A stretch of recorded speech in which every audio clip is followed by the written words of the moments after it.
সময় তখন রাত 1:30।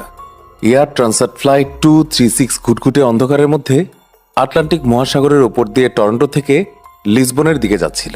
প্লেনটি টেক অফের পর 4 ঘন্টা থেকেও বেশি সময় কেটে গিয়েছিল এবং সেই সময় পর্যন্ত প্লেনের সবকিছু স্বাভাবিক ছিল।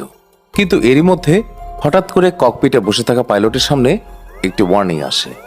গায়ের লোম দাঁড় করিয়ে দেওয়ার মতো একটা ওয়ার্নিং। এই ওয়ার্নিংটি ছিল প্লেনের জ্বালানি শেষ হওয়ার। সমুদ্রের মাঝখানে 39,000 ফুট উচ্চতায় বাতাসে ফ্লাইট 236 এর জ্বালানি ফুরিয়ে গিয়েছিল।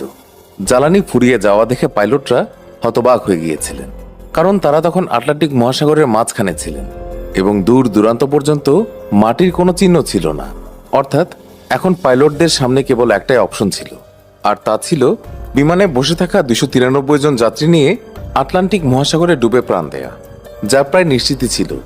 কিন্তু এরই মধ্যে হঠাৎ করে বিমানটির সাথে এমন কিছু ঘটে যা বেশ